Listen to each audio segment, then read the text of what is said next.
को इस गार्डन के नीचे बिठाया है। ये आवाज जगदीश की थी। जगदीश ने इस आवाज के दम पर इस पूरे प्रदेश के इलाके में कमल कांग्रेस को चैलेंज किया था। क्या किया था? जिस प्रकार से उमड़ घुमड़ कर बादल छाते हैं और नदी नालों में जो तूफान आता है, पानी आता है, उसके साथ में कचरा साफ हो जाता है। ठीक उसी प्रकार से आने वाले समय में हमारे प्रदेश के अंदर जो भी कचरा है वो साफ हो जाएगा। यह भविष्यवाणी हमारे जगदीश भाई करके गए हुए हैं। तो इस भविष्यवाणी को आप लोग आने वाले समय में पूर्ण करेंगे, ऐसी आशा विश्वास मुझे है। मैं धन्यवाद देना चाहता हूं उनकी मां को, उनके पिताजी को, जिन्होंने 9 मार्च के दिन 9 महीने में उसे पेट में रखकर उस भाई को इस धरती पर लाकर पूरे प्रदेश के लिए ज्योति के रूप में हमारे को दिया था। लेकिन कुदरत का मंदिर नहीं था। ये मात्र 32 वर्ष की उम्र में हमको छोड़ के चले गए। जब हम लोग 4 लोग दिल्ली से आ रहे थे, मैं खुद, जिसको आप लोग यूट्यूब और इस मैदान के अंदर 10 बार सभा करके गया हुआ हूं मैं, 10 बार। मोहन भाई रोज, मणिलाल गणेशिया, हम 4 लोग दिल्ली से आ रहे थे और खाना खाकर हम लोग 12 बजे निकले। फिर से जीवनी बताना चाहूंगा, जब जगदीश भाई गाड़ी चला रहे थे, मैं आगे बैठा था और लोगों ने उसको देखा था, वीडियो भी वायरल किया था हम लोगों ने। और जयपुर के आसपास हम लोग पहुंचे, गाड़ी खड़ी कर दी, हम सो गए और सोने के बाद में 1 घंटा सोए। सोने के बाद में 2 आदमी पीछे बैठे थे, अरे इतने भी किस हो गए, अदला क्यों हुई, क्या उठा भाई, हम चला लेते गाड़ी। उन्होंने गाड़ी चलाई और फिर जगदीश भाई पीछे सो गए, मैं बीच वाली सीट पे सो गया। और जयपुर में हमने चाय वगैरह पिया, जगदीश भाई को नहीं उठाया, और नहीं उठाया तो वो जिंदगी भर नहीं उठे, जिंदगी भर नहीं उठे। मुझे मनार है, जयपुर के अंदर हमने उठा के जगदीश भाई को अगर 1 कप चाय पिला दिया होता तो हो सकता है जगदीश भाई हमारे बीच में रोज के रोज चाय आपके घर चाय पीने आते, मुझे ऐसा लगता है।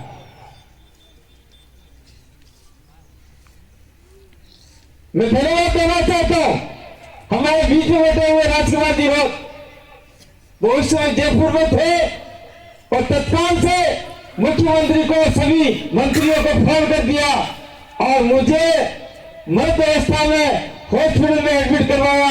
मोहन भाई का पीछे खोपड़ा फट चुका था। जगदीश भाई को तो डॉक्टर गए थे, इसको तो चोट ही नहीं लगी है, जगदीश भाई को कोई लगा ही नहीं था, उससे खून भी नहीं आए थे, लेकिन यहाँ थोड़ा सा घाव लग गया था अंदर और पूरा ऐसा कोई अंदर धस गया था, सीट धस गई थी। और वो हॉस्पिटल उनको इमरजेंसी गाड़ी में बिठा भी नहीं रहे थे। फिर भी मोहन भाई ने कहा मुझे खून आ रहा है, लेकिन जगदीश को ज्यादा चोट लगी, इसको गाड़ी में बिठाओ। और हम लोग वहां से हॉस्पिटल गए। उससे पहले सारे डॉक्टर तैयार थे, लेकिन बड़े दुर्भाग्य की बात है, जयपुर के एंटर होते ही जो आपका टोल नाका है, टोल नाका से मात्र 200 मीटर की दूरी पे मेरे भाई जगदीश भंडारे ने अपना दम तोड़ दिया और वो आज हमारे बीच में नहीं रहे। आज जिसकी हम लोग 33वीं जन्म जयंती मना रहे हैं, क्या खाकर उनके माता पिता ने उनको पैदा किया होगा, जो पूरे प्रदेश में नहीं पूरे भारत देश का, पूरा भारत देश रहा था उस दिन। और आज तक वो हम रो रहे हैं और आज तक उनको याद करते रहेंगे। मैं कहना चाहता हूं उनके परिवार को कि आप लोग कतई घबराए नहीं। ठीक है, हम लोग जगदीश की कमी पूरी नहीं कर सकते, लेकिन आने वाले समय में जगदीश के सपनों को हम लोग पूरा करेंगे, प्रदेश बना के रहेंगे। जंगल फलासिया का जो भी काम अधूरा है उसको पूरा करके रहेंगे। मैं और बात कहना चाह रहा हूं, वो अपना राजू भाई बम्बोरी किधर गए, वो खड़े खड़े हो जाओ। एक बार को थोड़ा पानी देना है, जरा सा इसको फेंक दो, दवाई थोड़ी जल्दी पानी दे दो मेरे को।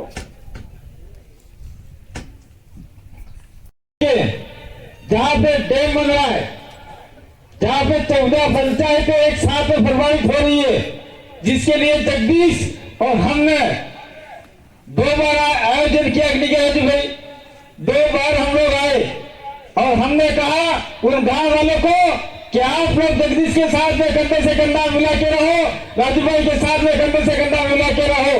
लेकिन वो गांव वाले अंत में, हमारे आदिवासी समुदाय के लोग अंत में कहीं न कहीं भ्रमित हो गए और राजनीतिक पार्टियों ने उनको दारू पेशों में खरीद लिया और अधिकतम वोट वो लेकर चले गए और आज वो ही वहां से जीत गया और आज सारा का सारा गांव खाली करवा रहा है। लेकिन इसके लिए हमें लड़ने की जरूरत के साथ साथ में संवैधानिक काम करने की जरूरत है, जिसमें हमारे बीच में 2 एमएलए बैठे हुए हैं, वो विधानसभा में आवाज उठाएंगे। तीसरे एमएलए नहीं आए हैं उमेश भाई, वो तीनों मिलकर आवाज उठाएंगे।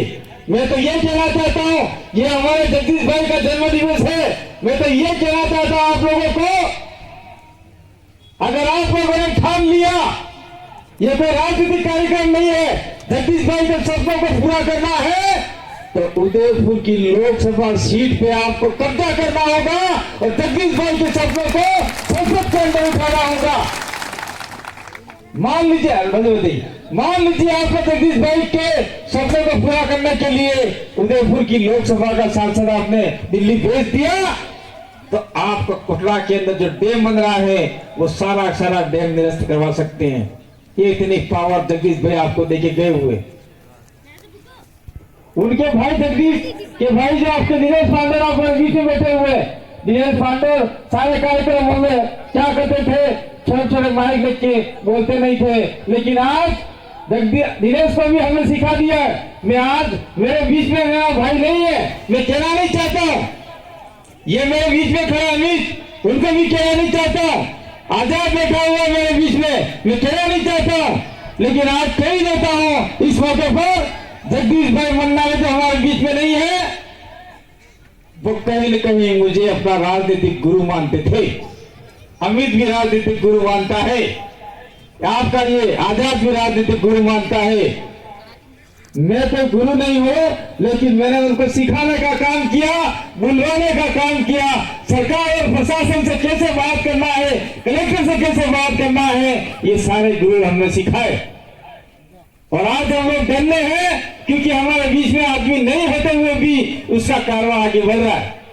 मैं उनके पिताजी को धन्यवाद देना चाहता हूं कि आज एक जवान लड़का साथ में नहीं है, फिर भी हर कार्यक्रम में वो कंधे से कंधा मिलाकर बिल प्रदेश का साथ दे रहे। मैं उनके 2 छोटे बच्चे हैं, परी और आह्वान बिहार, दोनों को मैं कहना चाह रहा हूँ, फरासिया के लोगों को और आमला पंचायत के लोगों को, अगर इन बच्चों के साथ में कुछ छोटा मोटा कुछ भी दुख दर्द हो तो पूरी पंचायत उनके घर जाके बच्चों को आप लोग उनको लालन पोषण करने में सहयोग करेंगे। ये आज जगदीश भाई के इस मन से के जाना चाह रहा हूँ। मैं और कहना चाह रहा हूँ जगदीश भाई की वाइफ आशा बेल को, आपके अगर कोई दुख दर्द हो तो हमें बिल्कुल याद कीजिएगा, एक भाई की तरह, एक जेठ की तरह, एक किसी भी तरह हम आपके साथ में कंधे से कंधा मिला के खड़े रहेंगे। आपको कतई घबराने की जरूरत नहीं है। और मैं अंत में एक बात और कहना चाहता हूं कि जगदीश भाई का जो जन्म दिवस मनाया जा रहा है, ये इस साल प्रथम पुण्यतिथि थी, अप्रैल में हमारा एक्सीडेंट हुआ था, हम प्रथम पुण्यतिथि मना सकते थे, लेकिन हुआ क्या कि उसी समय पे आचार संहिता लग रही है और आचार संहिता लगने से ऐसे कार्यक्रम करने में बहुत दिक्कत आती। तो आने वाले समय में हो सकता है कि हम लोग पुण्यतिथि मनावे अप्रैल के अंदर और जन्मतिथि मनावे बच्चों के खेल कूद के साथ में। तो जो भी जगदीश भाई ने सपने देखे हैं उन सपनों को पूरा करना है। ये कुंडला मैदान का सपना देखा था जगदीश भाई ने, बिरसा मुंडा के नाम से इस मैदान का नामकरण हो, तो आप लोगों की जिम्मेदारी बनती है कि ये इस मैदान का नाम बिरसा मुंडा के नाम से होना चाहिए।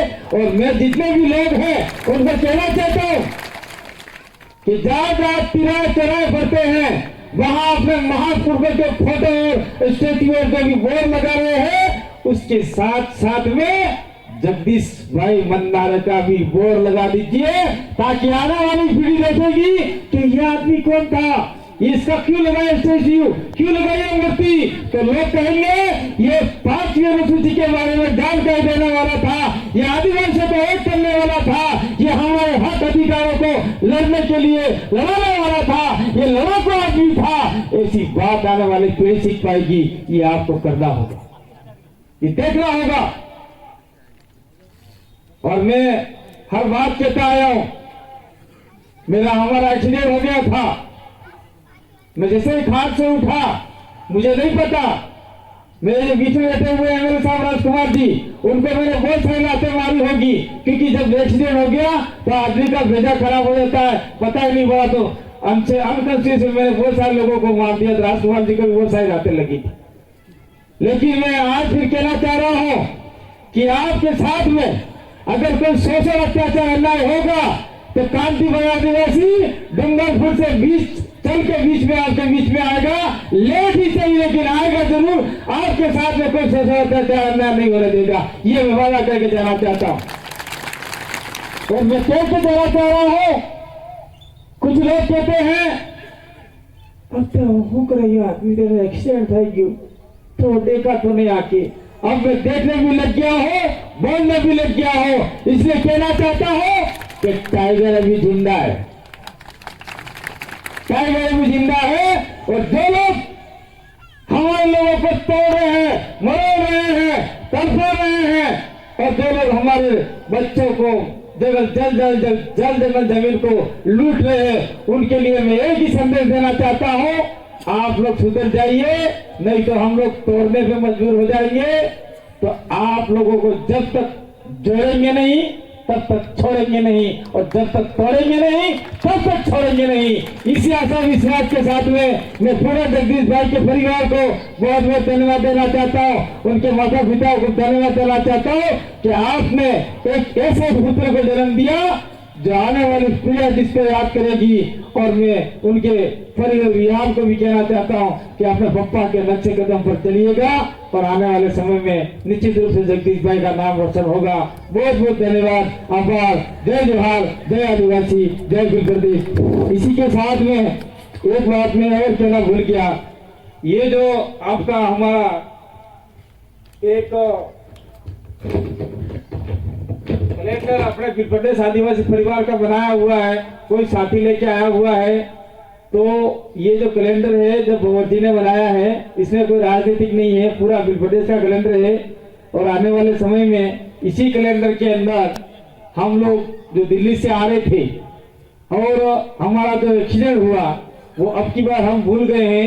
मैं एमएलए साहब 2 बैठे हुए, उनको भी कहना चाहूंगा आपकी डायरी में लिख दीजिए, और आने वाले समय में इसी कैलेंडर के अंदर जगदीश भाई का फोटो और हमारा जो एक्सीडेंट हुआ 3 भाइयों का छोटे छोटे फोटो के साथ में अगर विवरण होगा तो अधिकतर लोग इसको ज्यादा खरीदेंगे। और जो गुरु प्रदेश का कैलेंडर है वो मात्र कुछ ही रुपयों में है, तो उस भाई से खरीद सकते हैं। और जोरावर पार्की के पास बहुत सारे साहित्य हैं, वो भी खरीद सकते हैं। इसी आशा विश्वास के साथ में आप सभी ने मुझे सुना, और जगदीश भाई की जन्म जयंती में आप लोग पधारे।